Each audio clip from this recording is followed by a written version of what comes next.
Karakulam medical college വരുന്നതിന് മുമ്പുള്ള ഒരു കാലഘട്ടം പറയുന്നത് അന്ന് കിടരോഗികളൊന്നും ഇല്ലാത്ത ഒരു കാലഘട്ടം. അവിടെ ചാൾസ് ഡോക്ടർ ചാർജുള്ള സമയം. അദ്ദേഹം ഇവിടെ നടന്ന് മരുന്ന് കൊടുക്കുന്ന ഒരു ആളായിരുന്നു. അതുപോലെ തന്നെ അവിടെ ഒരു 3 പുളിമരങ്ങൾ മരം ഉണ്ടായിരുന്നു.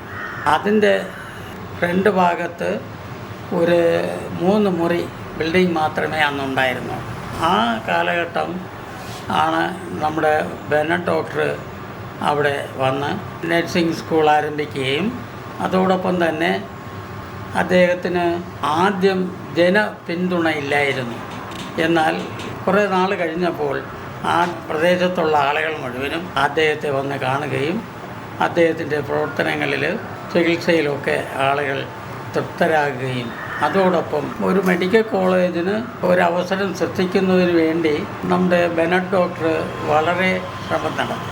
അന്ന് എഴുത്തുകുത്തൊക്കെ നടത്തുന്നതിന് ഒരു തങ്കപ്പൻ സാറുണ്ടായിരുന്നു. അദ്ദേഹം ബെനറ്റ് ഡോക്ടറോടൊപ്പം നിന്ന് രാത്രി കാലങ്ങളിലൊക്കെ അവിടെ ഇരുന്ന് പല ഭൂമികൾ വാങ്ങുന്നതിനും അതിൻ്റെ കരാർ എഴുതി കൊണ്ടുവരുന്നതിനൊക്കെ രാത്രി 2 മണി 3 മണിക്കൊക്കെ ബെനറ്റ് ഡോക്ടർ ആ റൂമിൻ്റെ വരാന്തയിൽ ഇരിക്കുന്ന കാഴ്ചയാണ് ഞങ്ങൾക്ക് കാണാൻ കഴിഞ്ഞത്. അപ്പോൾ ഈ കരാറ് കൊണ്ടുവന്ന് ഞാൻ ഡോക്ടറെ കയ്യിൽ കൊടുക്കുമ്പോൾ ഡോക്ടർ വളരെ സന്തോഷത്തോടുകൂടി അതിനെ വാങ്ങിച്ച് ഇതിന് പണം കൊടുത്ത് അതിനെ സ്വന്തമാക്കണം എന്നുള്ള ഒരു കാഴ്ചപ്പാട് അദ്ദേഹത്തിനുണ്ടായിരുന്നു.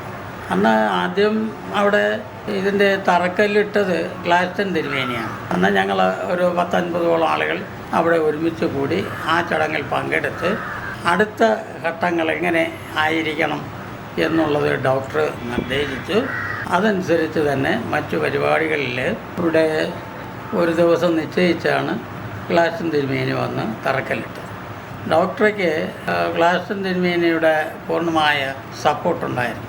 പക്ഷേ അന്ന് മഹായിടവ സെക്രട്ടറി എന്ന് പറയുന്നത് നമ്മുടെ ദേവനേശൻ സാറായിരുന്നു. അദ്ദേഹം ഈ തിരുമേനിയുമായിട്ട് നല്ല ചേർച്ചയിലല്ലായിരുന്നു. അതുകൊണ്ട് പലതിനും ദേവനേശ് സാറിനെ അടുപ്പിക്കില്ലായിരുന്നു. കുറേ നാൾ കഴിഞ്ഞപ്പോൾ അതിന് മാറ്റം വന്നു. സാറ് സജീവമായിട്ട് രംഗത്ത് വന്ന് ഗ്ലാസ്റ്റൺ തിരുമേനിയായിട്ട് ബന്ധപ്പെട്ട് ഓരോ പണികളും ഘട്ടം ഘട്ടമായി. ഒരു വിധത്തിൽ പറഞ്ഞാൽ ഗ്ലാസ്റ്റൺ തിരുമേനിയുടെ നല്ല കാലഘട്ടമാണ്. ആ തറക്കല്ലിട്ടപ്പോൾ തന്നെ ധാരാളം ആളുകൾ അദ്ദേഹത്തെ പ്രശംസിക്കുകയും തുടർന്ന് അതിലെവിടെയോ ഒരു ചെറിയ അപാകത വന്നു. രാമൂലമൃതൻ തിരുമേനി വിദേശത്തു നിന്ന് ധാരാളം പണം ചെക്കായിട്ടും ക്യാഷായിട്ടുമൊക്കെ ഗ്ലാസ്റ്റൺ തിരുമേനി ഏൽപ്പിച്ചു. മെഡിക്കൽ കോളേജ് വന്നതിൻ്റെ പ്രധാന കാരണം ഡോക്ടർ ബെനറ്റ് ഡോക്ടറാണ്. അദ്ദേഹം ഇതിൻ്റെ അന്ന് പണി നടന്നുകൊണ്ടിരുന്ന സമയത്ത് അദ്ദേഹവും ഞാനും കൂടെ 4ാമത്തെ നിലയിൽ കയറി അന്ന് കമ്പി കെട്ടി വിട്ടിരിക്കുകയായിരുന്നു. അന്ന് അദ്ദേഹം പടിഞ്ഞാറ് അറേബ്യൻ കടലാണ്, വടക്ക് നമ്മുടെ സഖ്യപർവ്വതമാണ്. ഇതിൻ്റെ ഇടഭാഗത്താണ് ഈ CSI മെഡിക്കൽ കോളേജ് സ്ഥിതി ചെയ്യുന്നത്. അപ്പോൾ അതിനെക്കുറിച്ചൊക്കെ അദ്ദേഹം പറയുമായിരുന്നു. അപ്പോൾ ആ സ്ഥലത്ത് ഞങ്ങൾ 4ാമത്തെ നിലയിൽ കയറി നിന്ന് കമ്പി കെട്ടിക്കൊണ്ടിരുന്നു. അന്ന് രാത്രി കമ്പി കെട്ടി പൂർണ്ണമാക്കുകയും രാവിലെ കോൺക്രീറ്റ് ചെയ്യുന്നതിന് ബഹുമാനപ്പെട്ട ബെനറ്റ് ഡോക്ടർ അന്ന് കർണം പിച്ചെന്ന് സാമ്പത്തികമില്ല എന്ന അത്രയും ഭാഗം കോൺക്രീറ്റ് ചെയ്യണം. ഇതൊക്കെ മനസ്സിൽ അദ്ദേഹം എണ്ണി പറയുമായിരുന്നു. ഏതോ വിധത്തിലൊക്കെ പണം പിച്ചെന്ന് കോൺക്രീറ്റിനുള്ള പൈസ ഏതോ വിധത്തിലൊക്കെ അങ്ങ് വന്നു. അദ്ദേഹം സന്തോഷവാനായി. വൈകുന്നേരം 4 മണി 5 മണിയായപ്പോൾ കോൺക്രീറ്റ് പൂർണ്ണമാക്കി. 2-4 സെക്ഷൻ ആളുകൾ ഒരുമിച്ച് നിന്ന് പണിയാനുള്ള അവസരമുണ്ടായി. ഇന്ന് അറിയപ്പെടുന്ന ഒരു സ്ഥാപനമായി കാരക്കുളം മെഡിക്കൽ കോളേജ് വളർന്നതിൽ എനിക്കും സന്തോഷമുണ്ട്. ഞാൻ അന്ന് ഡിസ്ട്രിക്ട് കൗൺസിൽ സെക്രട്ടറി ആയിരുന്നപ്പോഴാണ് അന്ന് ബെനറ്റ് ഡോക്ടർ നിരന്തരം എന്നെയും നമ്മുടെ ബഹുമാനപ്പെട്ട ക്രിസ്ത്യൻ സാറിനെയും ഒക്കെ വന്ന് കണ്ട് ഇതിനുള്ള അവസരം ഉണ്ടാക്കി. ഇതിൻ്റെ പിന്നെ ക്രിസ്ത്യൻ സാറും അതിനുവേണ്ടി കഠിനാധ്വാനങ്ങളിൽ ഡോക്ടറോടൊപ്പം നിന്ന് ഡോക്ടറെ സഹായിച്ചിട്ടുണ്ട്.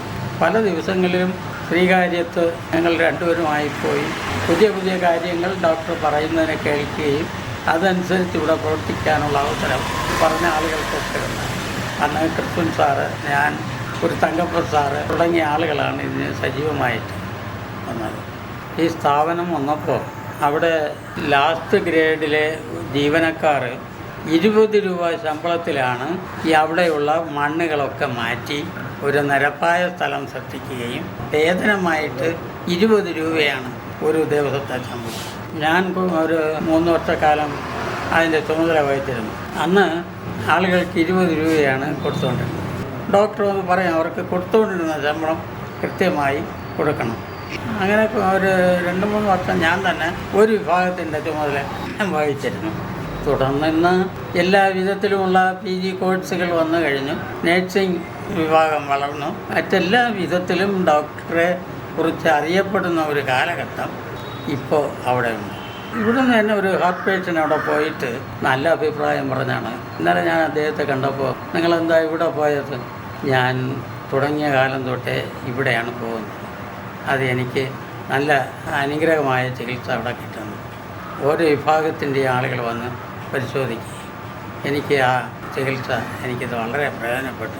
ഇന്ന് എണീറ്റ് നടക്കാനുള്ള സൗകര്യം എനിക്ക് കിട്ടിയത് ഈ ആശുപത്രിയാണ്.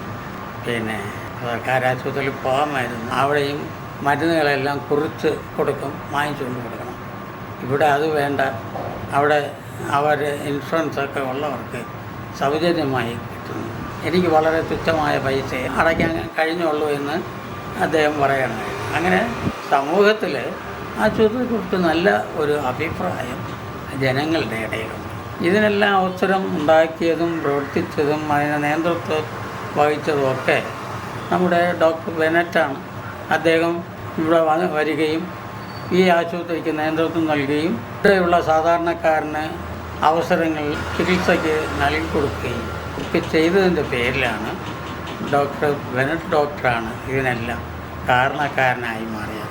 അദ്ദേഹം ഇന്ന് ഈ സ്ഥലത്തുള്ള ആളുകളുടെ ഒരു ആശ്രയ കേന്ദ്രമായി ഇന്ന് നമുക്ക് കാണാൻ കഴിയും. എല്ലാ രംഗങ്ങളിലും അദ്ദേഹം ഉണ്ട്.